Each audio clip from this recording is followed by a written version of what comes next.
Hi అండి, అందరికీ నమస్కారం. Welcome back to my channel yours lucky vlogs. కొత్తగా ఎవరైనా మన ఛానల్ చూస్తూ ఉంటే ప్లీజ్ అండి సబ్స్క్రైబ్ చేసుకోండి. ఆల్రెడీ సబ్స్క్రైబ్ చేసుకునే వాళ్ళకి చాలా చాలా థ్యాంక్స్ అండి. మరో చిన్న రిక్వెస్ట్ ఏంటంటే వీడియోలోకి వెళ్ళే ముందు ఒక చిన్న లైక్ చేయండి ఫ్రెండ్స్. మీరు లైక్ చేయడం వల్ల మన వీడియో మరికొంతమందికి షేర్ అవుతుంది అన్నట్టు. ఇదైతే లాస్ట్ సాటర్డే వీడియో అండి. ఇంకా సాటర్డే తర్వాత సండే కదా, ఇంకా సండే పిల్లలు అలాగే మా వారు ఇంటి దగ్గరే ఉంటారు కాబట్టి ఫోన్లు రెండు వాళ్ళ దగ్గరే ఉంటాయి. సో నాకు వీడియో అప్లోడ్ చేయడానికి కూడా నాకు టైం ఇవ్వరు. పైగా సండే కదా, అందరూ ఇంటికాడే ఉంటారు కాబట్టి పని కూడా కొంచెం ఎక్కువగానే ఉంటుంది. అందుకని చెప్పేసి ఇంక ఈ వీడియో అయితే అలా పోస్ట్పోన్ అయింది. ఇంకా సాటర్డే రోజు మార్నింగే లేచేసి ఇంకా నేనైతే కొంచెం బ్రష్ చేసుకొని ఫేస్ వాష్ చేసుకొని కిచెన్లోకి వచ్చి పప్పులు ఉప్పులు ఏమైనా కూరకు సంబంధించి అన్నానికి సంబంధించి బియ్యం కానీ అట్లా నానబెట్టేసుకుంటాను. ఫస్ట్ అయితే ఏం చేయాలి అనేది నైట్ ఫిక్స్ అయిపోతాను కాబట్టి మార్నింగ్ లేచి అవి వెంటనే నానబెట్టేసుకొని బయటకు వచ్చి బయట కొంచెం కడిగేసి ముగ్గు అయితే పెట్టేస్తాను. ఈలోగా ఇవి నానిపోతాయి. ఆ తర్వాత నేను రైస్ అయితే స్టవ్ మీద పెట్టేసి రైస్ కానీ పప్పు కానీ స్టవ్ మీద పెట్టేసి ఇంట్లో కొంచెం చిమ్ముకోవడం అట్లాంటివి చేసే లోపల పిల్లల్ని కానీ మా వారిని కానీ లేపాల్సిన టైం వచ్చేసింది అనమాట. ఈరోజు అయితే పిల్లల పని లేదండి, సెకండ్ సాటర్డే కదా, వాళ్ళు ఫ్రీగా పడుకునేస్తారనమాట. ఇంకా నేను ఈరోజు వచ్చేసి పాలకూర మెంతికూర వేసేసి పప్పు చేసేసాను. దాంట్లోకి అయితే అరటికాయ తాలింపు చేస్తున్నాను. అందరికీ తెలిసిందే కదా అని రెసిపీ అయితే ఏం షేర్ చేయలేదు.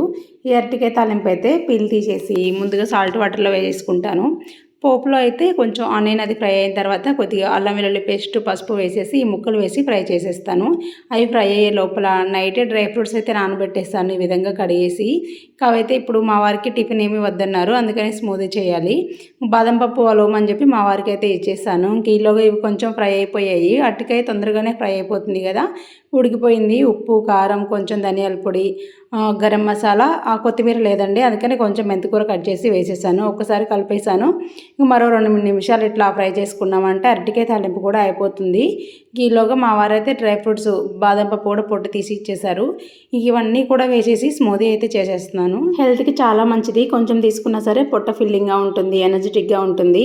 పిల్లలకైనా పెద్దవాళ్ళకైనా ఒక గ్లాస్ తాగారంటే మాత్రం చాలా బాగుంటుంది అనమాట. ఇంకా ఈయన టిఫిన్ వద్దన్నారని చెప్పేసి నేనైతే ఇలా చేసిస్తున్నాను. నేనైతే ఇక్కడ బాదపప్పు జీడిపప్పు పిస్తా ఏం తీసుకోలేదు. స్వీట్ కోసం ఖర్జూరం తీసుకున్నాను, ఒక 2 వాల్నట్స్ తీసుకున్నాను, ఇంకా పుచ్చగింజలు గుమ్మడి గింజలు పొద్దురుగడి గింజలు ఇవన్నీ కూడా తీసుకున్నాను అనమాట. నైట్ నానబెట్టేసి మార్నింగ్ మరొకసారి వాష్ చేశాను. మీకు ఇష్టమైతే ఇందులో ఎండు ద్రాక్ష అవి కూడా యాడ్ చేసుకోవచ్చు. స్వీట్నెస్ కోసం షుగర్ వేయకుండా నేనైతే బనానా అలాగే ఇంకా ఖర్జూరం అయితే వేస్తాను. ఫుల్ స్వీట్ సరిపోతుంది. కొంచెం సరిపోలేదంటే ఇంకో 2 ఖర్జూరాలు వేసుకుంటే సరిపోతుంది అంతే. ఇక్కడ వచ్చేసి టిఫిన్కి మా పిల్లలకైతే ఆలు ఆనియన్ వేసేసి శనగపిండి చట్నీ చేశానండి. ఆలు కుర్మా అంటారు కదా, అదే పూరీలోకి చేస్తారు కదా, అలాగా ఆలుని ఉడికించకుండా ఒకటే ఆలు ఏం ఉడకబెడతానులే అని చెప్పి తురిమేసి ఆయిల్లోనే ఫ్రై చేసి చేశాను. ఇలా టేస్ట్ కూడా బాగుంటుందన్నమాట. మా వారికి బాక్స్ పెట్టి ఇచ్చేసాను. ఇంకా దాన్ని స్మూత్ తాగేసి వెళ్ళిపోయారు. పిల్లలకు కూడా టిఫిన్ పెట్టేసి వాళ్ళు తింటూ ఉంటే నేను కూడా ఫ్రెష్ అప్ అయిపోయి పూజ చేసుకుంటున్నాను. అదిగాక మాకు ఈ రోజు నుంచి శనివారాలు ఉగాది శనివారాలు స్టార్ట్ అవుతాయి అన్నమాట. మాకు 3 శనివారాలు చేసుకొని ఉగాది కంటే ముందుగానే 3వ శనివారం కొంచెం పొంగల్ చేసేసుకొని పెద్దలకు బట్టలు పెట్టేది ఉంటే బట్టలు పెట్టేసుకుంటారనమాట. ఆ తర్వాత రోజు ఆదివారం వస్తుంది కదా, ఆదివారం నాగులకి పెట్టుకుంటారు. మా సైడ్ ఇలాగే ఆనవాయితీ ఉంటుందండి. ఉగాది రోజు పెద్దగా పూజలు చేయరు. ఉగాదికి ముందు 3 శనివారాలు ఒక పొద్దులు ఉండేసి 3వ శనివారం పొంగల్ చేసుకొని పెద్దవాళ్ళకి బట్టలు అట్లా పెట్టేసుకొని ఇలా చేస్తారనమాట. ఇంకా అందుకని చెప్పి ఫస్ట్ శనివారం అయితే ఈరోజు స్టార్ట్. నేనైతే సేమియా పాయసం కొంచెం చేసేసి దేవుడి దగ్గర అయితే ఇది ప్రసాదంగా పెట్టేసుకొని పూజ అయితే ముగించేసుకున్నాను సింపుల్గా. ఓ పక్క ఈ పనులన్నీ చేసుకుంటూ ఓ పక్క గడపకు పూజను చేసుకొని ఇంకా అలా అయితే పూజ అయితే ఫినిష్ అయిపోయిందనమాట. మీరు ఎలా చేశారు అనేది మా సైడ్ వాళ్ళు అయితే చేస్తారులేండి, అందరూ ఇలా కాదు, నార్మల్గా దీపం పెట్టేసుకుంటారు. మా సైడ్ వాళ్ళు ఏంటంటే ఇప్పటి నుంచి నేనంటే ప్రతి శనివారం అయితే చేసుకుంటానులేండి, రోజులాగే దీపం పెట్టుకున్నట్టుగానే. కాకపోతే ఇట్లా కౌంట్ వస్తుంది అనమాట. మాకు 3 శనివారాలు చేసుకోవాలి అనేది. కొంతమందికి ఒక్కొక్క ఏరియాని బట్టి ఒక్కొక్కలాగా ఉంటుంది అనుకోండి.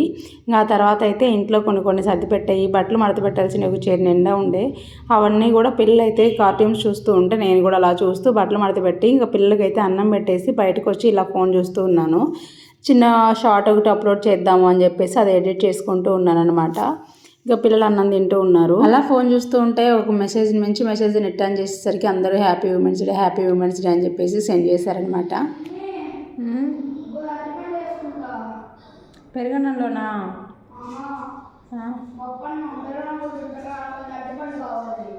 అట్టి పండా ఫ్రైయా వేసుకో. అరటిపండుకి అరటికాయ తాలింపుకి తేడా తెలియకుండా పెరుగుతున్న నా బిడ్డను చూస్తే మాత్రం నాకు నిజంగా నవ్వాలో ఏడవాలో అర్థం కావట్లేదు అనుకోండి. అలా ఉంటుందన్నమాట. ఇంకా ఇట్లా మెసేజ్ చూస్తూ ఉంటే మాత్రం నాకు ఫుల్ అసలు అందరూ ఒక 5-6 మంది పెట్టేశారు. ఆ తర్వాత ఇంకో ఫోన్ ఓపెన్ చేస్తే అందులో కూడా సెండ్ చేస్తున్నారు కొంతమంది వీడియోస్, ఫొటోస్ అట్లా. సరే అని వాళ్ళందరికీ కూడా రిప్లై ఇచ్చేసి నేను ఇంకొంతమందికి పెట్టాల్సిన వాళ్ళకి కూడా పెట్టేసి ఆ తర్వాత అయితే వీడియో అప్లోడ్ చేసుకుంటున్నాను. నా తెలియక అడుగుతాను, father's day, mother's day, women's day అని పెట్టారు కానండి, తప్పలేదు. ప్రతిరోజు వాళ్ళని సతాయించి వాళ్ళని ఏడిపించి ఆ ఒక్కరోజు మాత్రం హ్యాపీ ఫాదర్స్ డే నాన్న, హ్యాపీ మదర్స్ డే అమ్మ అని చెప్పేసి హ్యాపీగా చెప్పేస్తే సరిపోతుందా చెప్పండి. మన వల్ల వాళ్ళకి ఏ కష్టం రాకుండా మనం సుఖంగా చూసుకుంటున్నామా లేదా అనేది పక్కన పెడితే కనీసం మన వల్ల వాళ్ళకు మాట పడకుండా మన వల్ల కష్టం అనుభవించకుండా ఉంటే వాళ్ళకి అదే 10,000 మనకు కూడా మనశ్శాంతి ఉంటుందన్నమాట. అలా కాకుండా రోజు సతాయించి ఆ ఒక్కరోజు అలా చెప్పడం నాకెందుకు అంతగా నచ్చదు. నా చేతనైనంతలో నా వల్ల కష్టపడకుండా ఉంటే బాగుంటుంది అని నా ఫీలింగ్ అనమాట. మీలో ఎవరైనా సరే దీనికి ఎలా కనెక్ట్ అయ్యారు అనేది మాత్రం కామెంట్ సెక్షన్లో షేర్ చేసుకోండి. మీ ఫీలింగ్ ఏంటి అనేది. ఇంకా జెస్సీ అయితే ఇంక అన్నం తినకుండా మరాయించేసి అన్నం అంతా పక్కన పెట్టేసింది. ఇంక అట్లా ఎట్లమ్మా అని చెప్పేసి ఇంకా నేనైతే బయట కూర్చొని మళ్ళీ తినిపించేస్తున్నాను. జెస్సీ ఎలా అంటే చాలా తక్కువ ఫుడ్ తింటుంది, కానీ మనిషి మాత్రం బొద్దుగా ఉంటుంది. అదే అర్థం కాదు నాకు. చాలా తక్కువ అండి, ఒక 2 ఇడ్లీ తింటుంది, అదే అసలు చాలా ఎక్కువ అనమాట ఆమెకి. కానీ మనిషి చూడ్డానికేమో బొద్దుగా ఉంటుంది. అట్లా అనిపిస్తుంది నాకు. ఫుడ్ ఏ రోజు కూడా నాకు ఆకలేస్తుంది అన్నం పెట్టు అని మాత్రం నాకు కూతురు ఒక్కరోజు కూడా అడగదు. పెడితే తింటది, లేకపోతే లేదంతే. అసలు ఆకలి అనేది అడగదన్నమాట. ఇంకా ఎన్ని రోజులు అన్నం పెట్టుకుని ఉంటే అంత మంచిది అని ఫీల్ అయిద్దో ఏమో నాకు అర్థం కాదు. సరే అని ఇంకా ఆ పిల్లలకి అన్నం పెట్టేసి వాళ్ళనైతే పడుకోబెట్టేశాను. మార్నింగ్ వాళ్ళ డాడీ వెళ్ళక ముందుకే లేసారనమాట. నైట్ మాత్రం రేపు 2 days స్కూల్ లేదు కదా, మేము కొంచెం ఫ్రీగా పడుకుంటాము ఎక్కువసేపు అంటారు. లేదంటే ఎక్కువసేపు టీవీ చూసుకుంటాము, మార్నింగ్ పడుకుంటాం కదా ఎలాగో అని చెప్తారు. కానీ నైట్ లేట్గా పడుకొని మార్నింగ్ మాత్రం తొందరగా లేస్తారు. స్కూల్ ఉన్న రోజు మాత్రం తన్ని లేపాలి వాళ్ళని, అట్లా ఉంటుంది. ఇంకా సరే అని చెప్పేసి నేనైతే ఉన్న గిన్నెలన్నీ కడిగేసుకున్నాను అన్నం తిన్న తర్వాత. గిన్నెలు అయితే మార్నింగ్ నుంచి కడగలేదు కాబట్టి కొంచెం ఎక్కువగానే ఉన్నాయి అనమాట. ఇంకా ఈలోగా పాలు ఉన్నాయి, పాలైతే కాంచేస్తున్నాను. పిల్లలు లేచేసరికి పాలు కాంచి పెట్టానంటే వాళ్ళకు కూడా కొంచెం వేడివేడిగా ఏ కాఫీనో, టీనో లేకపోతే పాలో ఇవ్వచ్చు. నేను మామూలుగా క్యాజువల్గా అడిగాను, మీకు పాలు కావాలా, కాఫీ కావాలా అని చెప్పేసి. మా బాబు అయితే ఎప్పుడో ఒకసారి అడుగుతాడు, పెద్దగా అడగడు. ఇది మాత్రం డైలీ కాఫీ కానీ టీ కానీ ఇస్తే బ్రహ్మాండంగా తాగేస్తుంది నా కూతురు. అంత ఇష్టం అనమాట దానికి. మేము ఇంతకుముందు ఉన్న ఇంట్లో మా ఓనర్ వాళ్ళు అప్పుడప్పుడు వాళ్ళు కాఫీ టీ పెట్టుకున్నప్పుడు ఏంటంటే జెస్సీకి బాగా అలవాటు చేశారనమాట. అట్లా దానికి బాగా అలవాటు అయిపోయింది. మనం ఎంత వేడిగా తాగుతామో అది కూడా అంతే వేడిగా తాగుతుంది. సరే అని ఈరోజు మా బాబు కూడా అడిగాడు. సరే ఎప్పుడో ఒక రోజే కదా అని వాళ్ళిద్దరికి కూడా కాఫీ అయితే పెట్టించేసాను. నేను ఏదో ట్రై చేశానండి, డైలీ మార్నింగ్ ఇలాగే ఇస్తాను, ఏదో ఒకటి ఇట్లా డిజైన్ లాగా వేసేసి. కానీ ఈరోజు ఏదో చేద్దాం అనుకుంటే అది ఏదో అయిపోయిందనమాట. ఇట్లా వాళ్ళకైతే కాఫీ విత్ బిస్కెట్ ఇచ్చేసి ఇంకా నేనైతే మళ్ళీ కొంచెం కాళ్ళు మొహం కడుక్కొని దీపం అయితే పెట్టేసుకుంటున్నాను. ఇంకా చిన్న చిన్న పనులన్నీ ఏం షూట్ చేస్తాను చెప్పండి. అట్లా ఇప్పటి నుంచి అన్న బ్లాగ్స్ పెడదామనేసి ఈరోజైతే వ్లాగ్ అనేది షూట్ చేశాను. అంటే ఎంత కష్టపడి వీడియోస్ తీసినా కూడా వీడియోస్ అయితే అసలు పోవట్లేదనమాట. ఇంకా అందుకని ఇంట్రెస్ట్ కూడా తగ్గిపోయింది. ఇంకా సరేలే అని చెప్పేసి ఇంకా మళ్ళీ మధ్యలో వదిలేలేక మళ్ళీ ఇట్లా వీడియోస్ షూట్ చేస్తూ ఉన్నాను అనమాట. ఈరోజు నేను వేసిన ముగ్గు ఎలా ఉందో కామెంట్ చేయండి. స్టార్టింగ్లో అడగాల్సింది ఎండింగ్లో అడుగుతున్నాను అనుకోండి. అసలు బయట ఎందుకు ఎక్కువ టైం స్పెండ్ చేస్తానంటే భలే గాలి వస్తుందండి, మంచి గాలి వస్తుంది. అదిగాక ఎండలు అదిరిపోతున్నాయి కదా, ఎండలైనా సరే బయట కూర్చుంటే చల్లటి గాలి అనిపిస్తుంది అనమాట. చూసారు కదా, దీపం పెడుతుంటే మాత్రం కొండెక్కిపోతుంది, అంత గాలి వస్తుంది. డైరెక్ట్గా దీపం పెట్టకుండా నేనైతే ఇలా పెరుగు బకెట్ పెట్టాను, చిన్నది. గ్లాస్ తెచ్చుకోవచ్చు, కానీ మాకైతే డైలీ రోజుకు 3 సార్లు వచ్చి కోతులు అయితే పలకరించి వెళ్ళిపోతూ ఉంటాయి అనమాట. అస్సలు ఉంచవు. మనం దీపం ఎప్పుడు కొండెక్కిద్దా అని చూసి మరీ లోపల పెట్టేసుకోవాలన్నమాట. అందుకనే నేను ఇలా పెడుతున్నాను. గుమ్మం ముందు ఎప్పుడైనా దీపాలు పెట్టినా సరే నేను అలాగే పెరుగు బకెట్లో పెట్టేసుకుంటాను. ఇంక ఇక్కడైతే మార్నింగ్ కొన్ని గిన్నెలతో పాటు పోపులు పెట్టుకునేవి ఉంటాయి కదా, మసాలాల డబ్బాలు, అవి కూడా కడిగేసుకున్నాను అనమాట. కొంచెం కిచెన్ క్లీన్ చేశానులేండి. ఈ డబ్బాలలో అన్నీ కూడా అది చింతపండు, టీ పొడి, కాఫీ పొడి, కారము, ధనియాల పొడి, ఇవన్నీ కూడా ఇట్లా గిన్నెలలో పోసేసి పెట్టేసుకున్నాను. ఇవన్నీ కడిగేసుకొని ఇంకా ఈవినింగ్ అయిపోయింది కదా, ఆరిపోయి ఉన్నాయి అన్నీ. మళ్ళీ ఒకసారి తుడిచేసుకొని అన్నిటి కూడా నింపేసి పెట్టుకున్నాను అనమాట. కిందకి పాలు చూపించాను కదా, ఆ పాలు అయితే జున్ను పాలండి. మా కిందింటి వాళ్ళకి మా పాలైన చెరొక లీటర్ అని చెప్పేసి అడిగితే తెచ్చిచ్చారనమాట. సరే చాలా రోజులైంది ఇంట్లో పాడుండి కూడా మేము జున్ను తినమనమాట. ఎందుకంటారేమో మేము వెళ్ళినప్పుడు మాత్రం ఆ గేదెలు జున్ను పాలు ఇవ్వు కదా, అందుకని చెప్పేసి చాలా రోజులైంది జున్ను తినగా. ఇంకా పాలోళ్ళని అడుగుతానన్నమాట, మాకు పాలు పోసే వాళ్ళని ఎప్పుడైనా ఇవ్వండి అని. ఇంక వాళ్ళ దగ్గర ఉన్నప్పుడు ఎప్పుడైనా ఇస్తూ ఉంటారు. జున్ను మా సైడ్ ఎలా చేస్తారంటే డైరెక్ట్గా పాలు స్టవ్ మీద పెట్టేసి అవి విరిగిపోయిన తర్వాత వడగట్టేసుకొని దాంట్లో బెల్లం కానీ షుగర్ కానీ వేసేసుకొని తినేస్తాం అంతే. చిన్నప్పుడు అంతా అలాగే తినేవాళ్ళం.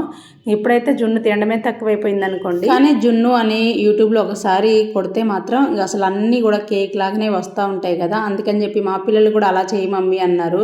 అలా వస్తుందో రాదో నాన్న, నేనైతే ఎప్పుడు చేయలేదు అంటే చాలా ట్రై చేయని చెప్పారు. సరే అని చెప్పి లీటర్ పాలల్లో ఒక హాఫ్ లీటర్ పక్కన పెట్టేసి హాఫ్ లీటర్తో ట్రై చేస్తున్నాను. ఎందుకంటే అది ఫ్లాప్ అయిందంటే బెల్లం అంతా వేస్ట్ అయిపోతుంది కదా అని చెప్పేసి ఇంకా మిగతా పాలు పక్కన పెట్టేసి ఈ పాలల్లో అయితే హాఫ్ లీటర్ పాలకి ఓ పావు కేజీకి కొంచెం తక్కువగానే వేసానులేండి బెల్లం తురిమేసుకొని మొత్తం కూడా ఇలా కలిసేలాగా కలిపేసుకున్నాను. కలిసిన తర్వాత మళ్ళీ ఒకసారి ఫిల్టర్ చేసుకుంటున్నాను. బెల్లంలో ఏమైనా నలకలు ఉన్నా కూడా పోతాయి కదా అని చెప్పేసి ఫిల్టర్ చేసుకొని మళ్ళీ ఇంతకుముందు గిన్నెలోనే ఇదిగో మొత్తం ఇలా నింపేసుకుంటున్నాను.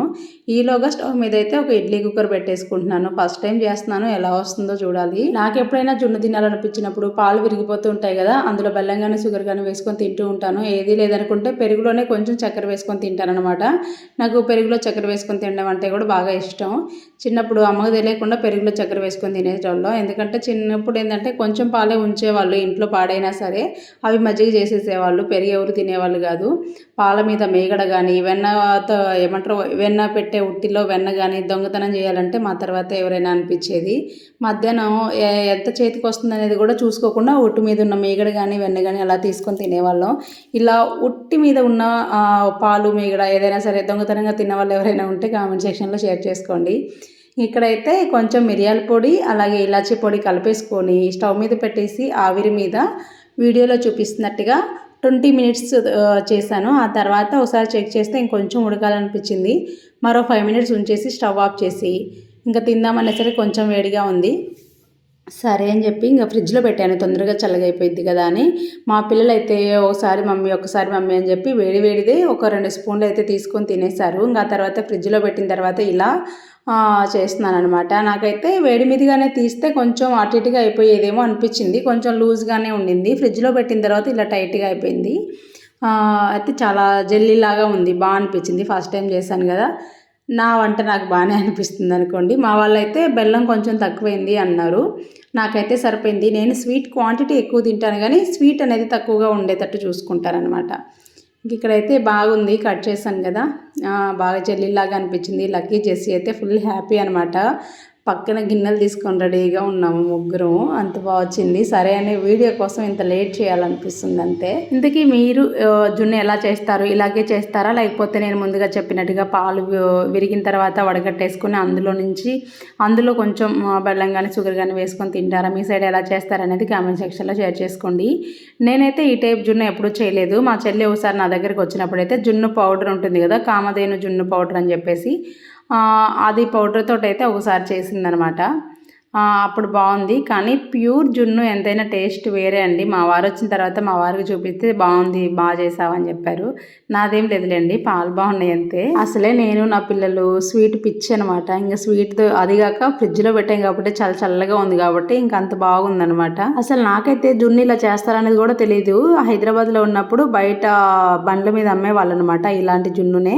కాకపోతే ఇది జున్ను కాదని చెప్పి నేను కొనుక్కొని తినేదాన్ని కూడా కాదు. తర్వాత అర్థమైంది యూట్యూబ్ చూడడం స్టార్ట్ చేసిన తర్వాత. జున్నులా కూడా చేస్తారని ఎప్పుడైనా చేస్తే కదా తెలిసేది, మనకు కూడా ఇంట్లో అంత చేసిన వాళ్ళం కాదుగా, అదన్నమాట. ఇదండి వీడియో. నచ్చితే లైక్ చేయండి, షేర్ చేయండి, సబ్స్క్రైబ్ చేసుకోండి. Thank you for watching friends.